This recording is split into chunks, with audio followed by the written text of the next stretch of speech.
보도록 하겠습니다. 지난 시간 이어서 사도행전 13장 안디옥 교회와 복음이라는 제목을 가지고 말씀 읽도록 하겠습니다. 오늘은 4절부터 보시겠는데요. 우리 지난 시간에 1절부터 3절까지 말씀 받지 않습니까? 우리 강산 산돌교회와 그리고 우리 세선교회가 초대교회 중에 하나인 안디옥 교회 같은 교회가 되어지기를 간절히 소원합니다. 안디옥 교회는 특징이 있었었죠? 뭐였었죠? 두 가지를 딱 보시면 돼요. 그 말씀에 기록되어져 있는 대로 그냥 답하시면 됩니다. 안디옥 교회에 누가 있었어요? 선자들과 선자들이 있었어요. 이들은 무엇하는 사람이라고 했었나요? 세상의 지식을 가르치는 사람이었나요? 아니죠. 하나님의 말씀을 연구해서 그죠? 그 하나님의 마음을 그 복음으로 가르치고 전달하는 그 사람들이 이렇게 있었던 교회예요. 우리 강산 산돌교회, 우리 제3교회가 이렇게 주의 말씀을 연구하는 교회. 그래서 주의 말씀으로 하나님이 쓰시고자 할 때, 하나님께서 우리에게 우리의 삶을 하늘의 삶으로 요구하실 때, 여러분 그때 준비되어져 있는 자들로서 언제든지 충성하실 수 있는 분들 되어주시기를 소원합니다. 예. 그리고 또 이 교회는 어떠한 특징이 있었나요? 최초로 이방인 선교를 시작한 교회라고 했었죠. 그래서 안디옥 교회는 이렇게 두 가지 특징이 있다고 지난 시간에 말씀을 드렸습니다. 예. 그러면서 여기 있는 사람들이 다 간 건 아니잖아요. 두 사람을 따로 세우는 모습을 볼 수 있어요. 누가 누구였었죠? 아직 바울이라는 이름으로 사역을 하지 않지만 사울이라는 사람, 그 유명한 바울 있지 않습니까? 사울과 그리고 바나바라는 사람을 모하면서 금식하면서 기도하면서 그리고 성령에 이끌려 안수해서, 안수가 뭐라고 했었습니까? 내가 그와 같습니다. 그죠? 그래서 그를 보낸다라는 거는 내가 그와 함께 한다라는 거라고 말씀을 드렸었어요. 그래서 안수는 어떠한 능력을 전달하는 이런 게 아니라 내가 당신과 같습니다 라는 의미였었어요. 그래서 이들은 이제 바나바와 바울을 파송하죠. 소위 말해서 파송이라는 걸 하게 되었습니다. 그러면서 이제 4절부터 소위 말하는 1차 전도 여행이 시작되어져요. 1차 전도 여행이 시작되면서 도착한 곳이 있습니다. 어디냐면 살라미라는 곳에 도착을 하게 되어지죠. 4절 보겠습니다. 두 사람이 누구의 보내심을 받았나요? 성령의 보내심. 굉장히 중요하죠. 분명히 파송은 어디서 했어요? 안디옥 교회에서 했지만 그들은 뭘 했습니까? 금식했죠. 금식이 뭐라고 했었어요? 위의 것을 취하는 거라고 했었어요. 하나님의 그 뜻, 하나님의 그 계획, 하늘의 그 귀한 것, 소위 말하는 영적인 것, 신령한 것, 이거를 취하는 거를 금식이라고 했었단 말이에요. 그래서 그들이 얻은 게 뭡니까? 성령이죠. 성령 충만을 얻었다고. 금식한 결과 성령 충만함을 얻어서 성령이 지금 누구를 보내길 원하는지, 뭘 하길 원하는지를 알아서 그들을 파송했어요. 그래서 바나바와 이 사울, 즉 바울이죠. 바울은 누구의 보내심을 받았습니까? 성령의 보내심을 받았다라는 이야기인 거죠. 그런데 저도 옛날에는 이제 그런 게 있었어요. 뭐냐면 뭘 해도 다 교회 이름으로 했었어요. 봉사를 해도 교회 이름, 구제를 해도 교회 이름, 누구를 파송을 해도 교회 이름, 이랬었다고요. 그러면서 제 안에는 어떠한 마음이 있었냐면 내가 드러나면 안 되지 라는 게 있었어요. 그래서 교회 이름으로 대외 활동을 했었다고요. 그리고 그게 훨씬 더 보기 좋은 것 같았었고, 근데 성경은 교회 이름으로 하지 않습니다. 바울과 바나바, 그리고 심지어는 이 두 사람을 파송한 안디옥 교회조차도 우리가 파송했습니다라는 그런 표현이 성경 어디에도 없어요.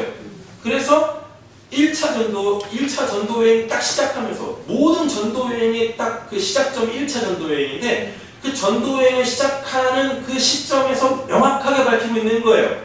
분명히 파송은 안디옥 교회가 있지만 안디옥 교회 파송을 받았다라고 하지 않고 성령의 보내심을 받았다라고 이야기한단 말이죠. 교회는 도구로 쓰일 뿐입니다. 근데 그 도구가 주인 행세를 하면 안 된다는 거예요. 그래서 파송을 받은 사람도 교회 이름으로 가서 뭘 하는 게 아니라 자기 배경에는 누가 계신 거예요? 성령이 계신 거예요. 그래서 철저하게 그 성령에 무릎 꿇는 모습이 있어야 됩니다. 여러분 근데 여러분들도 잘 아시겠지만 뭐 한국교회 시스템상 보면 교회가 다 이렇게 뭐 선교사나 복음전도자를 파송하잖아요. 네. 맞죠? 그러면은 항상 뭐 하냐면 파송한 교회 측에서도 그 선교사가 어떤 사역을 하고 있는지 기대를 하고 그리고 보고받기를 원하고 그리고 그 파송받은 사람들도 그 교회에서 계속 후원을 받기 때문에 혹시나 그 후원이 끊기지 않을까 교회에다가 보고를 한다고요. 네. 이거는 성경적이지 않아요. 파송했으면 하늘의 것을 받아서 파송을 했으면 그냥 뭐 하시면 돼요? 신경 끄세요. 계신 분에게 축복 도전하겠습니다. 우리 신경 끕시다. 우리 신경 끕시다. 내가 성령으로 우리 교회가 성령으로 누군가를 파송했으면 끝까지 누구를 붙잡아야 돼요? 성령을 붙잡아야 되는 거예요. 그렇다고 사람을 믿어서는 안 돼요. 그죠? 우리는 사람을 믿는 게 아니라 누굴 믿어야 돼요?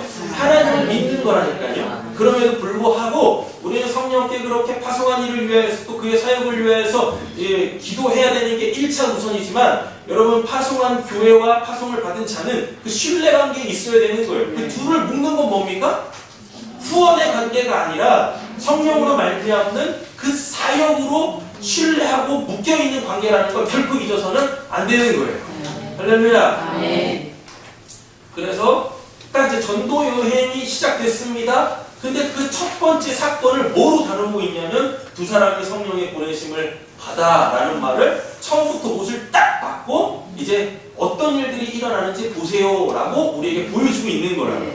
두 사람이 성령의 보내심을 받아 실루기아에 내려가서 내려가 거기서 배 타고 이 구브로에 가서 살라미에 이르러 이제 사역이 시작되는 거죠. 그래서 뭘 하나 보세요. 하나님의 말씀을 유대인의 여러 회당에 전할세 요한을 수행원으로 두었더라 라고 이렇게 이야기합니다. 그러니까 살람이라는 첫 번째 그 전도 지역에서 어떠한 일을 했는지를 보여주고 있어요. 무슨 일을 했습니까? 하나님의 말씀을 유대인의 여러 회당에 뭐 했어요? 전했다라고 해요. 자, 지난 시간에 제가 이런 말씀 드렸어요. 1차 전도 여행이 모든 전도의 이 폼이라고, 정해져 있는 폼이라고. 그래서 1차 전도 여행을 잘 들여다보면, 잘 연구해보면, 누가 전도할 것이며, 전도의 내용은 무엇이며, 전도자는 어떠해야 되는지, 어떠해야 한다는 것을 지난 시간에 말씀을 드렸어요. 자, 오늘 이 살람이라는 지역에서 있었던 이 사건을 통하여서 누가 과연 복음을 전하는 자인가, 복음 전하는 자는 어떠해야 되는가에 대하여서 이야기를 하고 있습니다. 잘 보세요. 살라미에 이르러 이들이 뭐 했습니까? 하나님의 말씀을 유대인의 여러 회당에 전했죠. 그죠? 첫 번째, 복음 전도자는 어떠해야 되냐면 1절 다시 한번 보세요. 안디옥 교회의 선지자들과 교사들이 있다라 그러죠. 그래놓고 누구누구라 그래요? 바나바. 지금 전도여행 하고 있는 바나바. 다음에 니게르라 하는 시므온과 구레네 사람 루기오와 분봉왕 헤롯의 적동생 마나엘과 및 누구 나와요? 사울이죠. 그죠? 바나바와 사울이 선지자였고 교사였다는 얘기입니다. 이들이 뭘 했다는 얘기예요? 하나님의 말씀을 연구했다고요. 하나님의 말씀을 연구했어요. 그래서 그 정확한 오류 없이 그 정확한 말씀 속에 담겨져 있는 메시지가 이들에게는 있었다고요. 그래서 그걸 전했다고요. 그리고 이거를 베드로가 또 베드로 후서에서 뭐라고 하냐면 때가 마지막 때니까 누군가 당신들에게 복음에 대해서 물어올 건데 그들이 물어올 때 주저함 없이 복음을 온전하게 복음으로 전할 수 있도록 당신들은 준비하라라고 얘기한다고요. 바나바와 바울이 이렇게 준비되어져 있는 사람들이었었어요. 여기서 다시 한번 말씀드리지만 전도는 아무나 하는 게 아닙니다. 선교는 아무나 하는 게 아닙니다. 어떠한 특별한 능력을 갖고 하는 것도 아닌 거예요. 능력은 그 능력이 필요한 현장에서 하나님께서 누구든지 사용할 수 있는 거예요. 근데 그 누구든지가 아무나 사용되는 게 아니라 그 능력을 결국은 하나님이라는 이 분이 하나님이 온전하게 당신을 계시할 수 있는 그 방법, 그 말씀밖에 없어요. 하나님이 우리에게 주신 건 뭐냐면 성경이잖아요. 성경을 통해서 우리는 하나님을 오류 없이 정확하게 알 수 있단 말입니다. 요한복음에 보면 요한이 영생이 무엇이 예수님이 요한복음에서 영생이 뭔지를 아느냐라고 이야기하시면서 영생은 하나님과 그가 보내신 그 사람 예수 그리스도를 아는 게 영생이라고 그런다고요. 그렇죠? 근데 그 안다라는 것이 무엇이냐면 우리에게 주어진 그 성경 속에 담겨져 있는 그 복음, 그 복음 속에 담겨져 있는 하나님의 마음, 그거를 가지고 있을 때, 그리고 그것을 누군가가 이해할 수 있는 그 언어로 오류 없이 정확하게 이야기할 때 그 모습을 보면서 아, 저 사람은 구원받은 사람이고 아, 저 사람은 그 안에 영생이 있구나라고 얘기할 수 있는 거예요. 여러분, 우리가 영생을 어떻게 받았어요? 하늘에서 뚝 떨어진 거 그냥 이렇게 딱 입으로 받아먹어서 여러분들이 영생이라는 걸 받았습니까? 아니죠. 영생을 어떻게 받으셨습니까? 하나님의 말씀을 들으심으로 어느 순간 그 말씀이 믿어졌잖아요. 근데 그거를 뭐라 그래요? 그거를 영생이라고 한다고요.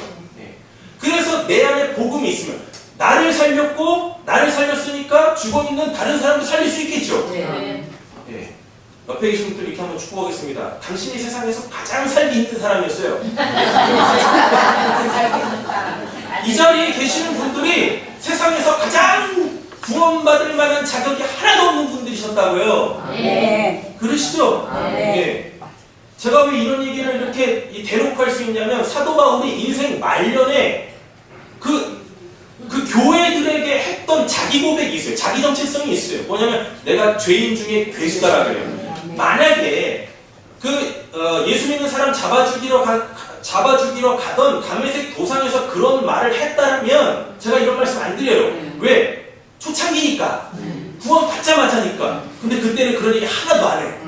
오히려 그때는 어땠냐면 더욱 기세가 등등해가지고 오히려 그냥 막 복음을 막 전했다고요.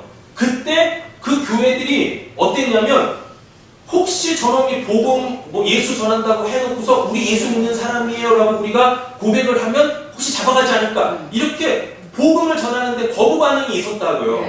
그 충격에 사도 바울이 잠적을 해요. 아라비아로 가가지고 수년간 그 예수에 대하여서 묵상을 한다고요.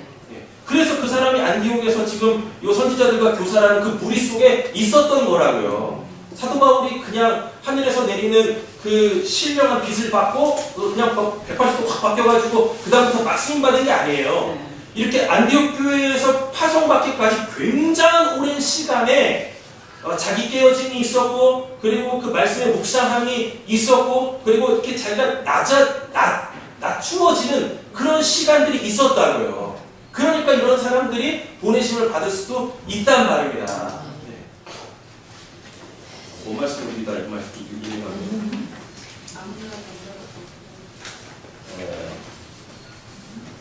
그래, 잠깐 돌아가겠습니다. 다시 한번 몇 개 축복하겠어요. 당신은 구원받을 만한 조건이 하나도 없었어요. 그래서 우리가 구원 받은 거라고요. 왜? 구원을 뭘로 받으니까? 전적인 하나님의 은혜로 받는다고. 하나님의 은혜라는 거에 인간의 어떠한 조건이나 그 은혜를 받을 만한 인간의 어떠한 조건이나 어떠한 행위가 들어갈 수가 없어요.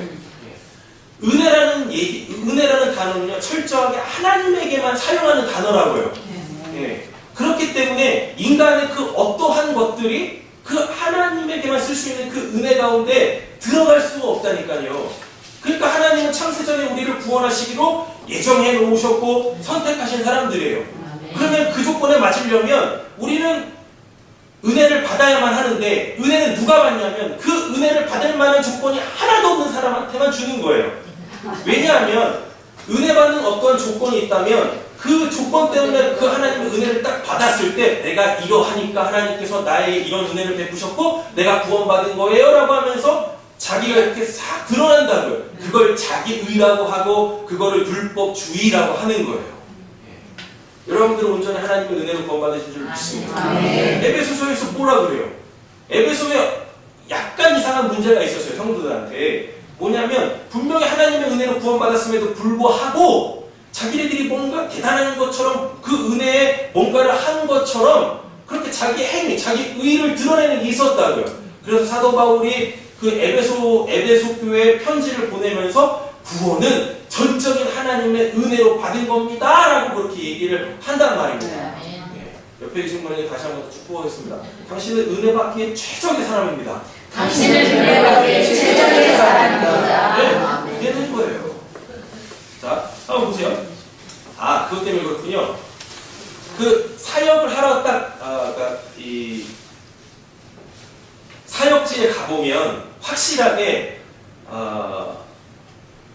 그 이제 소위 말하는 그 은사라는 거 있지 않습니까? 그 은사가 필요해요.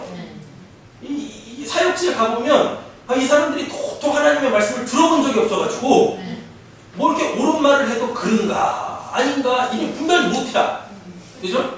그래서 아무리 하나님의 말씀을 전해도 그 전해지는 하나님의 말씀에 의하여 그들에게 이렇게 믿음이 주어지지 않을 때가 상당히 있어요. 그러면은 그 특별하게 사역지에서는 하나님이 어떤 방법을 쓰시냐면 도저히 하나님이 아니면, 그러니까 이게 인간이 하는 게 아니라 어떤 그 초월자가 역사하지 않으면 안 될 일들이 사역지에서 그렇게 많이 벌어지는 거예요. 예. 일단은 거부할 수 없게 만들어야 돼. 일단 그들의 이성체계 속에서 도저히 받아들일 수 없는 그러한 일들, 그런데 그런 일들은 그들이 그렇게 원하던 것들이라고요. 예. 소위 말하는 내가 나았으면 좋겠는데, 이 문제가 해결됐으면 좋겠는데, 아무리 자기가 원하는 거를 자기네들이 믿는 신이나 아니면 자기가 부단히 어떠한 노력을 해가지고 해보려고 해도 안 됐던 그것들, 하나님은 누구보다 그거 잘 아실 거 아닙니까? 그죠? 그 부분을 하나님께서 예수의 이름으로 딱 해결하심으로 통하여서 그가 말하는 말에 뭐라 그러죠? 예,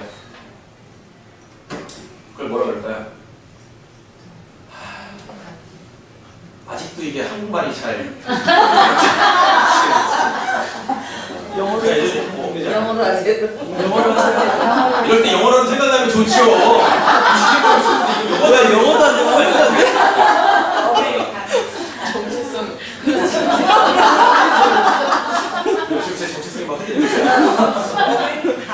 그렇게 복음을 전하기 전에 그가 전하는 복음이 확실하다는 것을 그들도 거부할 수 없을 정도로 하나님께서 먼저 밑작업을 딱 하시는 거예요. 그때 필요한 게 능력이고 신유고 여러 가지 은사들이다고요. 근데 그 은사로는 구원을 받는 게 아니에요. 은사로는요, 육신적 문제가 해결되는 거지. 여러분, 우리가 하나님을 믿는 이유 중에 본질적인 이유는 우리의 영적인 부분, 그죠? 그거 해결받으려고 구원받는 거 아닙니까? 하나님 믿는 거 아닙니까? 그럼에도 불구하고 사이드에 그 육적인 것도 해결되면 얼마나 좋아. 우리 옆에 지금 축복하겠습니다. 영국과는 잘 됩시다. 영국과는 잘 됩시다. 그죠? 예. 이러면 곤란한 거예요. 영적으로는 아주 그냥 만사형통해. 영적으로 만사형통한데 육신적인 삶에서 자꾸 그냥 만사불통해. 그건 좀 이상한 거야. 그래서 굉장히 이상한 거예요. 근데 또 이제 삼천포로 또 가려고. 만사형통한다 할지라도 고난은 필수 조건입니다. 그러니까 일이 잘 풀리는 거하고 육신적 일이 잘 풀리는 거하고 복음으로 인한 고난은 같이 갈 수 있다는 걸 꼭 기억하셔야 돼요. 근데 그리스도인들조차도 이거를 받아들일 수가 없어가지고 만사형통인데 나한테 왜 이런 고난이 옵니까? 그건 여러분들이 좀 착각하고 계시는 부분인 거예요. 예수님이 뭐라 그랬었어요? 잘 될 거야. 잘 될 건데 고난도 겸하여서 받을 거야. 그런 말 없었으면 제가 이런 말씀 안 드리죠. 근데 말씀에 그걸 예수님이 천명을 하셨거든요. 네. 그래서 만사가 잘 돼도 고난은 반드시 옵니다. 되셨죠? 네. 또 오늘 말씀 들으시고 또 이제 그래도 그 고난을 없었으면 좋겠습니다. 이렇게 하시면 은혜를 다른 걸로 받으신 거고 그러시면 안 돼요. 아셨죠? 그러니까 그리스도인들은 영육간의 만사형통해야 되고요. 그리고 하나님과의 관계에서 여전히 우리는 불완전하지 않습니까? 그렇잖아요. 그 불완전한 것을 완전케 하기 위해서 반드시 필요한 게 훈련단이라고요. 훈련이라고요. 그러니까 고난으로 온다고요. 그거는 필수라고요. 필수. 없으면 안 되는 겁니다. 그러니까 일단 하나님이 주시는 건 다 받으세요. 네. 육신적으로 고난인 것 같아요. 제가 지금 불통이라고 얘기 안 했어요. 만사 불통이라고 안 그랬어요. 만사 형통 가운데서도 고난인 게 찾아오면 아 이것도 하나님께서 나에게 주시는 것이면 내가 감사함으로 받아야지 라고 할 수 있는 겁니다. 네. 여러분들은 적어도 이 정도 수준까지는 올라오셔야 되는데 어떤 수준이냐면 우리 새삼교회에서는 왕왕 이런 말씀 드립니다. 제발 감사할 수 없는 상황 속에서 감사 좀 하지 마세요.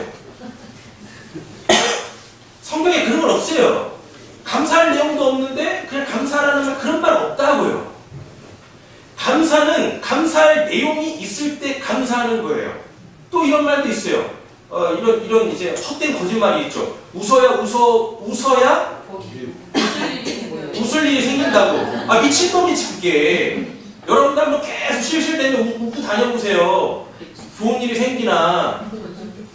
오히려 사람들한테 이상한 소리 듣는다니까요. 야 정신 좀 차려 이런 소리 들어요. 웃어야 웃을 일이 생기는 게 아니라 웃을 일이 생길 때 웃는 거예요. 웃을 일이 생겼으면 그때 웃는 거예요. 여러분 현대사회일수록 정신병이 많이 걸리잖아요. 그죠? 그리고 감정적인 병들이 많이 걸린다고요. 그거 왜 그런지 아십니까? 상황에 맞춰서 살지 않기 때문에 그래요. 화나는 일이 있으세요? 화내세요. 괜히 거룩한 척하지 마시고 짜증 날 때 짜증 내세요. 슬플 때 우시고, 그죠? 웃을 때는 배꼽 빠트리시면서 웃으시고.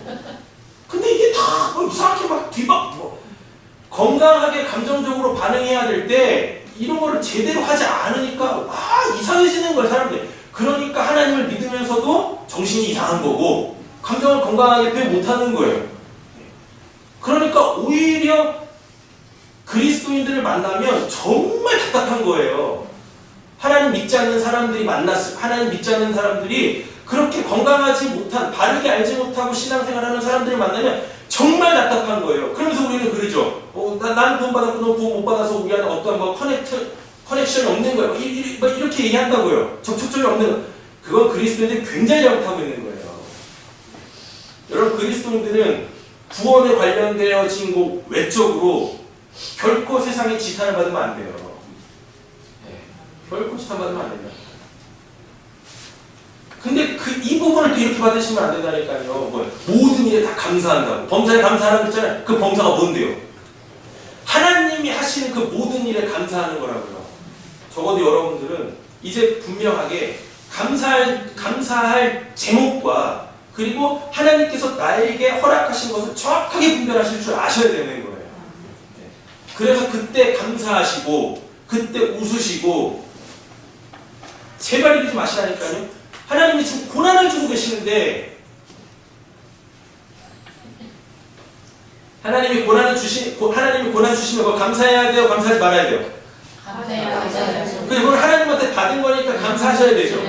그죠? 그죠? 근데 어떻게 감사하실래요? 화를 내시든지 짜증을 내시든지 무엇이든지 그렇게 하시는 거예요. 그게 맞아요. 그게 맞다고요. 그러니까 감사는 우리의 감사라는 건 좋은 마음으로만 하는 걸 감사라고 하지 않는다니까요. 감사라는 단어 자체도 하나님이 주신 게 있으면 그게 하나님이 주셨습니다라는 것을 인정하는 걸 감사라 그래요. 그래서 하나님께 영광을 올려드리는 겁니다. 되셨죠? 고난이 오는데 어떻게 그들이 이야기하는 그런 감사를 우리가 할 수 있습니까? 굉장히 이상한 거니까요. 잘못 알고 있는 그 감사 그런 건 결코 건강한 게 아니에요. 그러니까 시편을 보면 뭐가 감사한지를 정확하게 알 수 있어요. 하나님이 허락하여 주신 그 고난 속에서 시편 기자가 어떻게 하나님한테 기도를 하고 어떻게 그것을 받아들이는지 잘 보시라니까요. 쌍욕을 날려요. 쌍욕을. 지난 시간에도 말씀드렸잖아요. 저놈 자식 그냥 3대까지 멸하고 이런 얘기 한다니까요. 근데 또 놀랍죠? 하나님이 그렇게 하십니다. 진짜 또. 왜?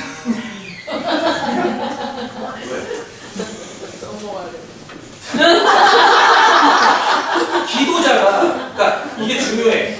하나님하고 이렇게 올바르게 교제하고 있는 사람이 기도하는 내용에는 하나님께서 다 응답하세요. 그가 만약에 저 원수의 3대를 멸하소서라고 하면 하나님이 그 기도에 응답하신다고요. 여러분 기도 잘하세요.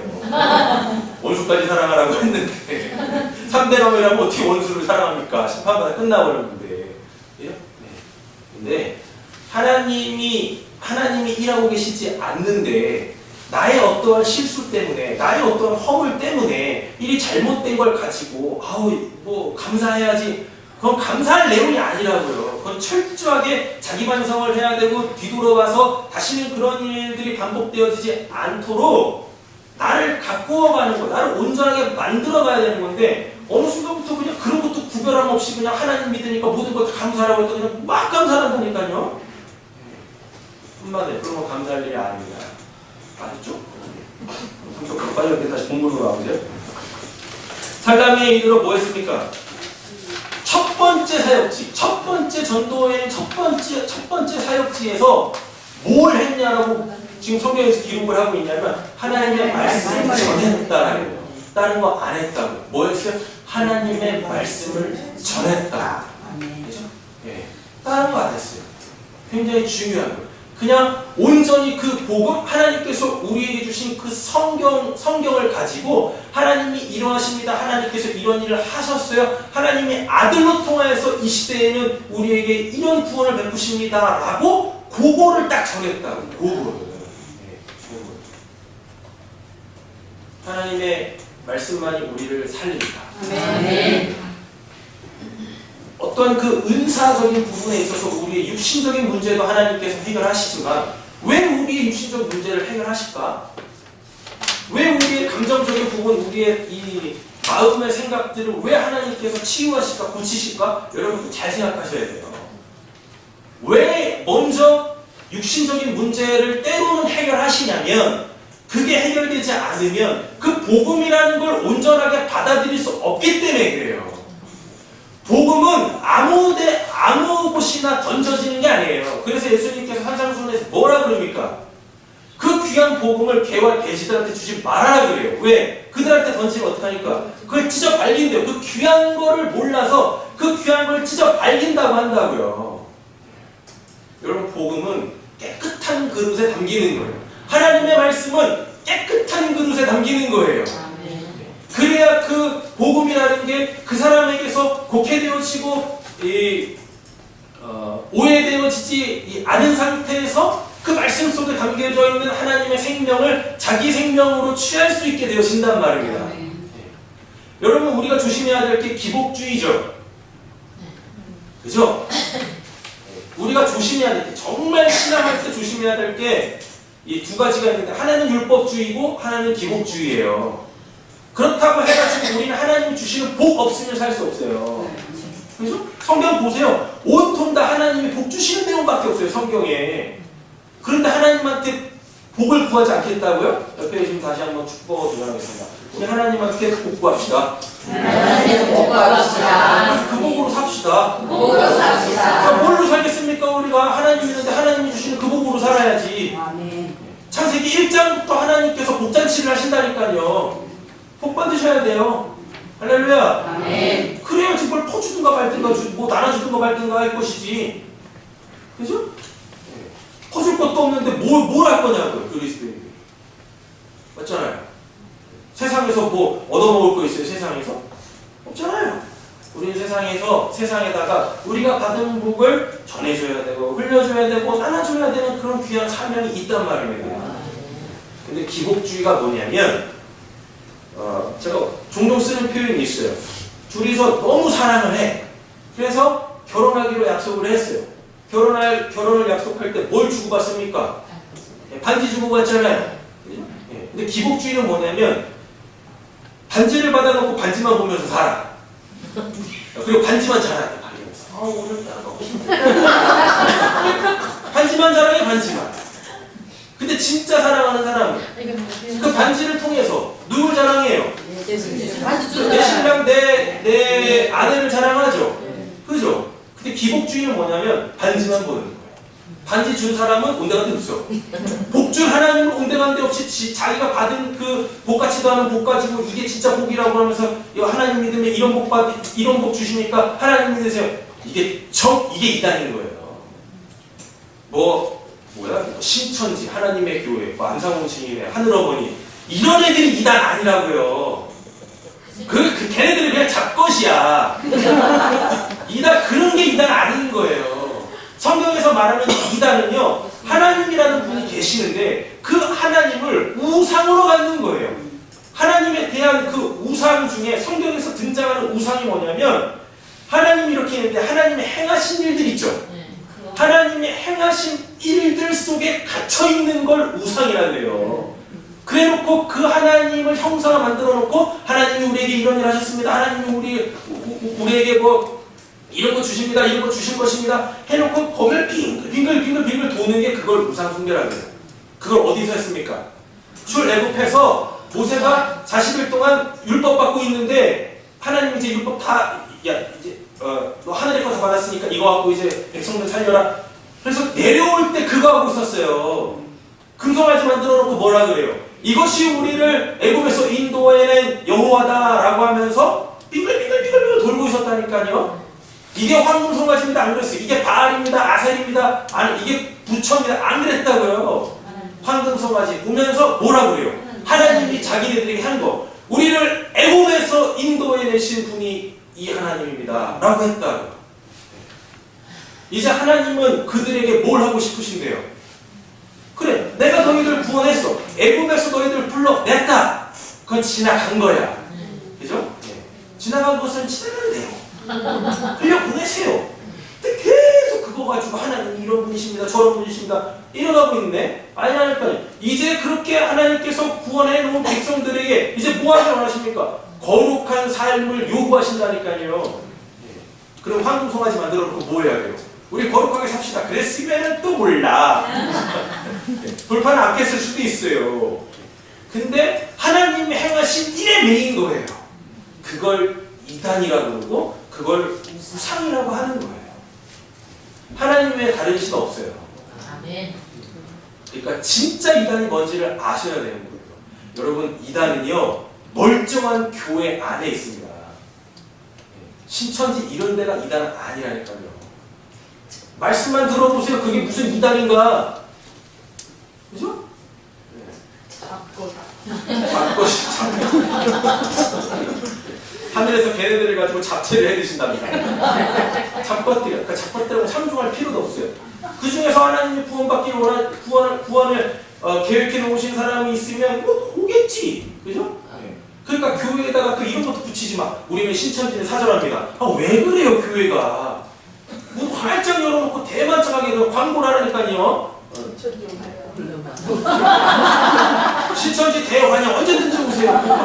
이렇게 써놔야지. 그러면 오고 싶어도 안 올 거야. 구원받기 싫으니까. 안 올 거라고요. 자기네들 그냥 대문 열어놓고 환영하는데 미쳤다고 걔네가 들어오겠습니까? 안 들어오지? 안 그래요? 교회가 두려워할 걸 두려워해야 되는데 두려워하지 말아야 될 걸 두려워한다니까요. 뭐가 두려워? 이단이. 잡것이 뭐가 두려워요? 자기들 안에 있는 이단화 되는 걸 두려워하셔야죠. 하나님을 모르는 걸 두려워해야 되는데 아니 하나님을 모르는 자들을 두려워하고 있네. 그러니까 옆에 계신 분을 두려워하세요. 외부 사람 두려워하지 마시고 옆에 사람 두려워하라니까요. 하나님의 말씀이 우리를 온전하게 세웁니다. 아멘. 네. 이제 사도행전을 계속 보면은 1차, 2차, 3차 전도를 이렇게 쭉 보면요. 어쩔 때는 사도 바울이 가자마자 막 말씀 전하기도 전에 막 이렇게 놀라운 뭐 축기 사역, 축사 사역 이런 거를 막 해요. 이런 거 막 할 때도 있거든요. 근데 왜 첫 번째 1차 전도여행 살람이라는 이 지역에서 하나님의 말씀을 전했다라고 이야기하냐면 여기 보세요. 유대인의 여러 회당에서 뭐예요? 전했어요. 네. 이방인한테 공전하지 않았어요. 누구한테 전했어요? 유대인한테 전했다. 네. 유대인들의 특징이 있습니다. 하나님이 살아계시다라는 걸 알아요. 그리고 자기네 백성 자체가 전적인 이렇게 표현할게요. 전적인 그 하나님의 놀라운 기적, 기적으로 산다라는 자들인 걸 누구보다도 알아요. 그러니까 이들한테 뭐가 필요 없어요? 그 소위 말하는 기적이라는 거. 이제 은사는 이제 고린도 전서에 나오는데, 그 이제 2차 전도에 3차 전도에 이렇게 갑니다. 그때부터 그 은사가 구체적으로 나타나는 거예요. 왜 구체적으로 나타나요? 거기는 이방이야. 하나님 몰라요. 그러니까 어떻게든지 하나님이 살아계시다라는 거를 실증해줘야 되는 거예요. 근데 지금 유대인들은 하나님 살아계신 걸 알아요. 그리고 하나님의 놀라운 그 하늘의 역사로 자기네들을 지금까지 살려왔다는 걸 안다고요. 근데 문제가 뭐예요? 그 하나님을 제대로 모르네. 말씀은 주어졌는데 그 말씀이 뭐 말씀인지를 모르네. 그래서 이 두 사람이 바나바와 바울이 하나님의 말씀을 전한 거라고요. 그러니까 하나님의 말씀만 오롯이 전해야 될 때가 있고, 그리고 또 하나님의 어차피 하나님의 말씀을 전하긴 해야 되는데, 그거 앞서서 그들의 육신적 생각, 하나님에 대한 무지, 하나님에 대한 오해 이런 거 와장창 깨기 위한 어떠한 그러한 그 성령의 역사가 우선될 때 있다고요. 이런 것들을 여러분들이 잘 그때마다 분별하셔가지고 하나님께 쓰임받는 분들이 되셔야 한다는 겁니다. 혹시 이렇게 말씀을 드리는데 저는 그런 거 괜찮습니다. 그냥 저는 안수만 하고 그냥 파송만 하면 돼요. 제 말 이러지 마세요. 알죠? 옆에 계신 분 이렇게 도전하면서 벌써 시간이 다 돼가는데 정리하겠습니다. 옆에 이렇게 도전하세요. 당신도 준비하셔야 됩니다. 당신도 준비하셔야 됩니다. 하나님 먼저 보내실지 몰라요. 지도에서 처음 본 나라로 여러분들 보내실 때 저기 지도 있네. 저기 지금 뭐예요? 뭐 붙인 거예요? 목사님 가셨다고. 목사님 가신 분 말고 이상한데 저 핀을 딱 꼽아야 되는데 그게 여러분들 쓸 수 있다고요. 안 목사님은 지금 빨간색인데 여러분들 이제 색깔을 하나씩 정하세요. 파란색. 하나님이 또 아프리카 어디 처음 들어본 나라에다 콕 찍을지 누가 하십니까? 여러분 준비하고 계셔야 돼요. 찬양은 멋들어지게 해놓고 정작 하나님이 부르실 때 저희는 안내만 할게요. 음식만 할게요. 이러지 마시라고요. 하나님이 우리 인생을 어떻게 쓰실지 우리가 어떻게 합니까? 맞잖아요. 그렇잖아요. 구원도 그렇게 받았는데 구원받을 조건도 하나도 없이 그냥 받았는데 하나님께 구원해놓고 이제 내가 내 맘대로 너 인생을 쓸 거야 라고 했을 때 우리가 그 말을 어떻게 토를 날릴 수 있겠습니까? 구원받을 때 내가 뭐라도 했으면은 하나님 그렇게 내 인생을 요구하실 때 그때 내가 이렇게 했잖아요. 그래서 구원해놓고 왜 지금 나한테 이루십니까? 이렇게 하더라도 요만큼은 빼놓고 하세요. 뭐 이런 거 아무것도 없어. 구원받는 우리 하기 아무것도 없다고요. 그러니까 우리의 인생을 전적으로 구원받은 이유는 하나님 거라고요. 하나님이 여러분들한테 어떤 계획을 가지시고 어떻게 그 일을 행하실지 모르겠지만 그때가 분명히 오지 않겠습니까? 그때 그냥 툭툭 털고 그냥 가는 거예요. 생각 없이 가는 거예요. 가는 거야. 누구처럼요? 아브라함처럼. 이삭 갔다 와치라고 하니까 생각 안 하잖아요. 말씀 떨어졌으니까 그러니까 사는 거예요. 그러니까 가서 그냥 하시는 거예요. 근데 뭐가 돼 계셔야 돼요? 준비는 돼 계셔야지. 여러분들 그 은사라는 건 여러분들이 기도해서 받는 게 아니에요. 은사는요, 그 은사가 필요한 곳에서 그냥 내가 그 자리에 있으면 하나님께서 나 통해서 일하세요. 그래서 그 소위 말하는 고린도전서 12장 은사장 잘 보세요. 그냥 아무한테나 줘. 은사는 진짜 아무한테나 줘요. 근데 그 아무나가 뭐예요? 어떤 아무나예요? 그 은사가 필요한 그 현장에 그가 있으면 그냥 그한테 통해서 역사가 일어나는 겁니다. 은사는 특별한 사람에게 주어지는 게 아니에요.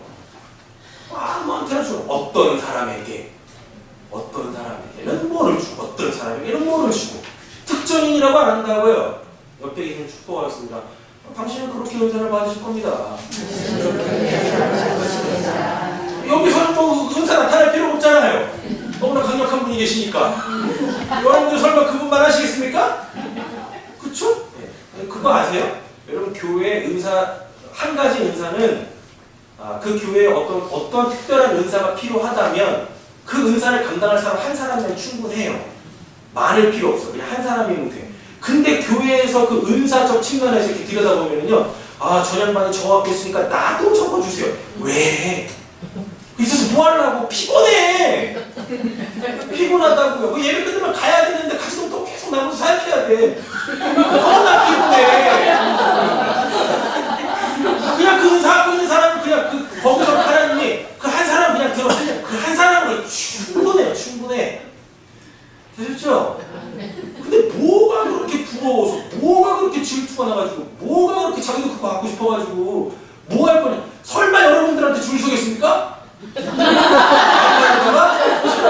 뭐 그렇게 이미 건축되어진 사람이 있는데, 그러니까 제발 좀 그 말씀을 정확하게 알면 그런 것 같고 시험에 들 일도 없고 내가 굳이 기도하지 않아도 되는 것 같고 씨름하면서 금식하면서 금식해봤자 받지도 못하는 거 금식 안 한다고 왜 배부르면서 받지도 못할 것 같고 구하고 계시니까 그럴 필요 없다고요. 근데 중요한 건 여러분 말씀은 하나님을 믿으면 하나님과 나와 1대1 관계에서 기본적으로 가져야 될 것들이에요. 하나님은 그렇게 말씀이 있는 사람들을 들어 쓰신다고요. 예.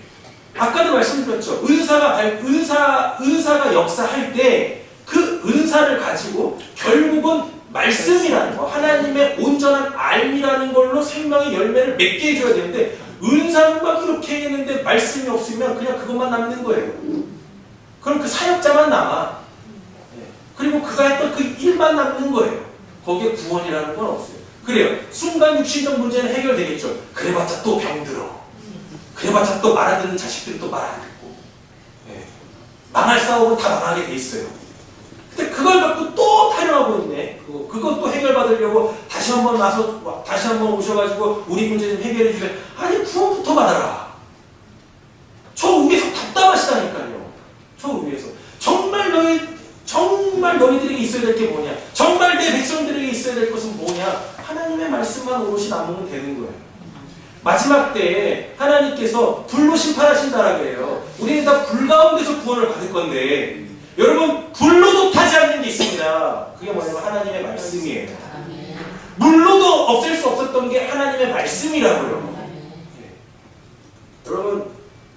여러분들의 몸이 성전이라고 지난 시간에 말씀드렸어요. 여러분들 안에 누가 계십니까? 성령이 계시잖아요. 그럼 성령께서 하시는 게 뭐냐면 말씀이라는 걸 가지고 여러분들 하나님의 집 만들어 가신다고요. 아멘. 하나님이 거기다 불을 놓으신다라 그래요. 예수도 이 땅에 온 게 뭐냐면 내가 화목을 주러 온 게 아니라 내가 불러 왔다니까. 근데 이 땅에 불 붙었으면 나는 만족하겠는데 불이 안 붙었다 그래요.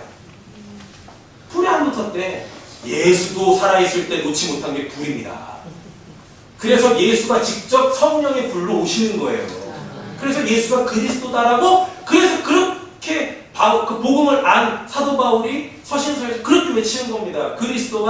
예수가 그리스도다고 베드로부터 시작해가지고 여러분 불로도 태울 수 없는 게 하나님의 말씀이에요. 오히려 하나님의 말씀에 뭐가 붙어요? 불이 붙는다니까요. 불이 붙어요. 그래서 나한테 있으면 안 될 것들을 다 태우시고 하나님이 보시기에 거룩한 나만 남게 만드시는 거예요. 이 사건이 구약에서 한 번 일어났었어요. 다니엘의 세 친구 있지 않습니까? 사드락과 메삭과 아벤느고 열이 때보다 7배나 뜨거운 풀목 불에 던졌다라 그래요. 그랬더니 거기에서 분명히 들어갈 때 몇 명 들어갔어요? 3명 들어갔는데 몇 명 남습니까? 몇 명이 거기서 돌아다닙니까? 넷이서 순회 선교를 하고 있다니까요. 지들끼리 이렇게 봐. 그걸 위해서 봤어요. 그걸 깜짝 놀랐다니. 심지어는 그들을 잡아 넣으러 갔던 군졸들이 다 죽었다라 그래요. 풀무에 들어가지도 않았는데 그 근처만 갔는데 그들이 다 죽었다라 그래요. 불로도 없앨 수 없는 게 하나님의 말씀입니다. 그들에 대해서 성경에서 뭐라고 해요? 그들은 지혜 있는 자라 그래요. 지혜 있는 자, 지혜 있는 자. 하나님으로 통해서 지혜 있는 자. 그거를 구약 성경에서 좀 더 우리가 이해할 수 있는 표현으로 구체합니다. 총명하다라 그래요. 총명하다. 근데 이제 고대 사회에는 지혜라는 게 뭔가를 많이 공부를 해서 지혜로운 게 아니라 신이 뭔가 깨닫게 해주시면 그때 그 깨달음을 가진 자를 지혜롭다라는 거예요. 그래서 다니엘서 잘 보면 왕은 계속 바뀌는데 다니엘은 계속 그 높은 자리를 계속 유지합니다. 왜 유지하는지 아십니까? 지혜자이기 때문에 그래요. 그래가지고 느부갓네살이 그 다니엘한테 뭐라 그래요? 너는 하나님이 주신 지혜가 있는 자다라고 얘기한다니까요. 네. 우리 방산한돌교회와 세상교회가 그렇게 하나님이 주신 지혜로 하나님이 거기다 불을 놔도 다 없어지지 않는 그러한 참된 신앙 하시기를 간절히 소원합니다. 네. 그렇죠. 말씀이 남는 거예요. 말씀 가운데서 일어나는 하나님의 역사가 건강하고 건전한 거예요. 그래야 그 일어나는 일들을 통해서도 그 일에 매이지 않고 누구를 온전히 볼 수 있어요? 네, 나한테 약혼 반지 준, 나한테 결혼 반지 준 내 신랑 온전하게 볼 수 있는 거예요. 그래가지고 요한계시록에 보세요. 그 반지 빼가지고 다시 주인한테 드린다니까요. 왜? 저는 이거 필요 없어요. 누구만 있으면 돼요? 이거 주신 당신만 있으면 됩니다. 라고 얘기해요. 하나님이 면류관 주셨어요. 의의 면류관, 생명의 면류관, 자랑의 면류관 쓰게 해주셨다고요. 그거 갖고 천국 들어가요. 근데 거기서 뭐합니까? 거기서 더 이상 이거 필요 없죠. 예. 그러니까 그거 다시 주께 돌려드린다니까요. 근데 이단들의 특징이 뭡니까? 왜 주고 뺏어가? 이런다고 이단들의 특징, 내 거라고 이런다니까. 이게 진짜 이단인 거예요. 하나님의 말씀으로 구원받지 못하면 그렇게 되는 거예요. 하나님이 행하신 그 일들 다 내 거라고 취해가지고 하나님이 다시 달라고 하는데도 안 줘. 이미 저당권까지 내가 갖고 있어가지고 그 저당권이 막 챙겨놨네? 안 준다니까요. 그럼 신앙 그렇게 하는 거 아닙니다. 하나님의 말씀을 정확하게 아셔야 돼요. 왜 유대인들에게 하나님의 말씀을 전했는가? 그들은 하나님에 대한 우상을 갖고 있었어요. 하나님에 대한 잘못된 신앙을 갖고 있었다고요. 그거를 뭘로 깨요? 기적으로 깨는 게 아니에요. 뭘로 깨요? 하나님의 말씀으로 깨는 거예요. 하나님의 말씀으로 깨는 거예요. 사도 바울도 이런 표현을 씁니다. 유대인들은 뭘 구하고? 유대인들이 지혜를 구해요. 유대인들은 기적을 구하고요. 헬라인들은 지혜를 구한다고요. 그럼 지금 유대인들이 구하는 게 뭐라고 했었어요? 하나님의 역사하심, 자기 육신적 문제 해결해 주시는 거예요. 근데 그거는 하나님이 늘상 하시던 거예요. 그 민족에 대하여. 근데 그거 해봤자 오히려 우상을 더 견고하게 만드는 거라고요. 그러니까 그들이 그렇게 싫어하는 뭐? 하나님의 그 말씀. 근데 여기서 하나님의 그 말씀은 율법을 얘기하는 게 아니에요. 구약을 얘기하는 거 아닙니다. 구약을 사랑으로, 하나님의 구원으로 완성한 그 예수. 네. 그들의 견고한 율법을, 하나님에 대한 오해를 뭘로? 예수라는 그 복음으로 깨고 들어가는 거예요. 그러니까 거기에 뭐가 세워져요? 교회가 세워지는 거예요. 여러분, 교회는 자기가 육신적으로 경험하여서 자기도 모르게 이렇게 정형화되어져 버려요. 나에 의하여서 규정되어진 그 하나님이 말씀이라는 걸로 탁 깨질 때, 복음이라는 걸로 탁 깨질 때, 그때 세워지는 게 그게 바로 초대교회고, 그게 바로 예수가 세우길 원하시는, 내가 너 믿음 위에 내 교회를 세우리라라고 하는 그 교회란 말입니다. 우리 두 교회가 이런 교회 되시기 원합니다. 아멘. 그래서 어떠한 일이 있어도 결코 그 말씀 위에 견고하게 선 그 믿음의 그 내용, 믿음의 그 표대 흔들리지 아니하시기를 간절히 소원합니다. 아멘. 기도하겠습니다. 하나님, 하나님의 말씀이 예수입니다. 그 예수에 대하여서 기록해 놓은 것이 신구약 성경, 하나님이 우리에게 주신 성경 전설입니다. 구약과 자기에게 역사하신 그 예수에 대하여 복음으로 정확하게 알았던 바나바와 바울이 그 하나님에 대하여 잘못 알고 있는, 하나님을 온전하게 알지 못하였던 그들에게 하나님의 말씀, 그 예수가 그리스도 되신, 예수만이 살 길이라는 그 참된 복음을 전하였습니다. 하나님, 우리도 그와 같게 하여 주시옵소서. 아멘. 누군가가 나에게 묻는다면, 하나님이 저한테 이런 일 하셨어요, 저런 일 하셨어요, 기도했더니 이런 응답 받아서 나에게 이런 일들이 해결됐어요, 또 하나님께서 이런 일들을 또 행하실 줄을 믿습니다, 그러니까 당신도 그 하나님 믿으세요, 이런 거 말고, 조금은 단단하고 딱딱할 수 있지만 정확하게 성경에서 이야기하는 예수가 왜 복음이라고 하는지, 역사 속에서 하나님께서 행하신 그것과, 그리고 기록되어져 있는 그 말씀과, 나에게 역사하셨던 그 수많은 이 경험들을 통하여 하나님께서 우리의 입에서 다른 거 말고 온전히 그 복음만이 선포되어질 수 있도록 은혜 허락하여 주시길 간절히 소원합니다. 아멘. 누군가가 나에게 말씀을 물어온다면 우리 그 말씀 한번 봅시다.